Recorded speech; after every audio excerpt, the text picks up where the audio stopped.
Hello everyone, back to my channel Mariam Hossain vlogs থেকে আমি আবারও ফিরে আসলাম আপনাদের মাঝে নতুন একটি ভিডিও নিয়ে, একটি পিঠা রেসিপি নিয়ে। তো দেখতেই থাকুন। শিল পিঠায় আমি চালের গুঁড়ো করে নিচ্ছিলাম, চালটাকে সেদ্ধ করে নিচ্ছি। পিঠার ভিডিও ক্লিপটা স্ক্রিপ হয়ে গেছে।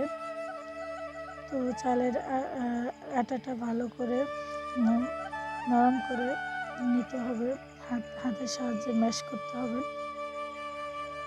তো দেখতেই থাকুন।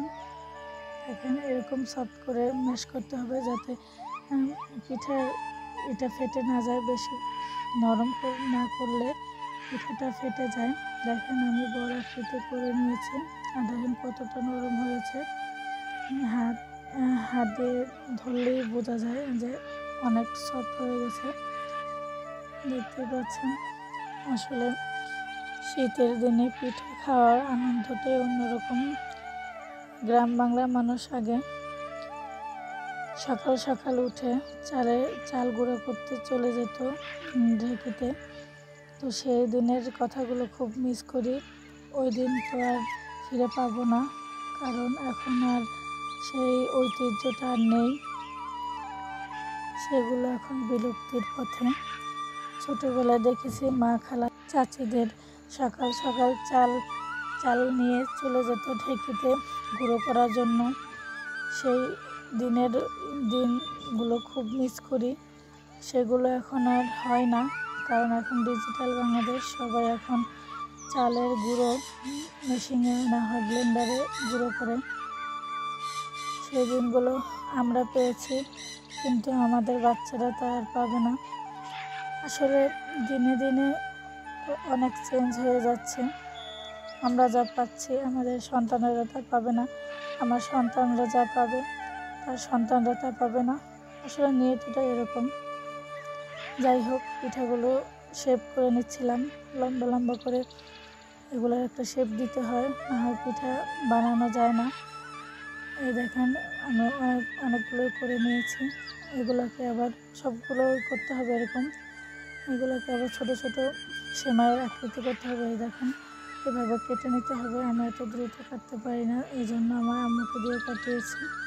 তো পুরো লতাগুলোই এভাবে দিতে হবে, এভাবে কাটতে হবে, সবগুলোই কেটে নিতে হবে। এই জন্য আমি আবার দুধ ভিজিয়ে রেখেছি, এখানে 1.5 কেজি দুধ। আপনাদের পরিমাণ মতো আপনারা নিতে পারেন, আরও বেশি কম। দুধটা বেশি দিলে বেশি মজা লাগে। দুধ চুলায় বসিয়ে দিয়েছি আর এলাচ দিয়ে দিলাম, দারচিনি। এগুলো দেওয়াটা স্কিপ হয়ে গেছে। এটাকে ভালো করে ফুটাতে হবে অনেকক্ষণ। দুধে বলক আসলে তারপর আস্তে আস্তে পিঠা দিতে হয়। তেজপাতাও দিয়ে দিলাম। দেখতেই থাকুন আর পাশে থাকেন, অবশ্যই সাপোর্ট করবেন। চিনি দিয়ে দিলাম পরিমাণ মতো। আসলে শীতের দিনে পিঠা তো ভুলেই গেছি, কারণ খাওয়া হয় না, ওরকম বানানো হয় না। এই যে বলক চলে আসছে, আমি পিঠাগুলো অল্প অল্প করে দিয়ে দিব। একবারে বেশি দিলে দলা পেকে যাবে, এই জন্য অল্প অল্প করে দিতে হয় আর আস্তে আস্তে করে নাড়তে হয়। সবগুলো পিঠা দেওয়ার পরে এই দেখেন বলক চলে আসছে। এখন আস্তে আস্তে এগুলোকে নাড়তে হবে যাতে ভেঙে না যায়। তারপর যখন সিদ্ধ হবে, তখন সিদ্ধ হওয়ার পরে আস্তে আস্তে ঝোলটা ঘন হয়ে যাবে, তারপর উঠানো হবে আর কি। ফাইনাল লুক আপনারা দেখতেই পাবেন। দেখেন এখনও ঝোলটা অতটা ঘন হয়নি, কিছুক্ষণ জাল দিলে এটা ঘন হয়ে যাবে। এই যে দেখতেই পাচ্ছেন এখন ফাইনাল লুক, কতটা ইয়ামি লাগতেছে দেখতে। তো ভালো লাগলে অবশ্যই লাইক কমেন্ট করে পাশে থাকবেন। আবার দেখা হবে অন্য কোনো ভিডিওতে। ততদিন ভালো থাকবেন। আসসালামু আলাইকুম।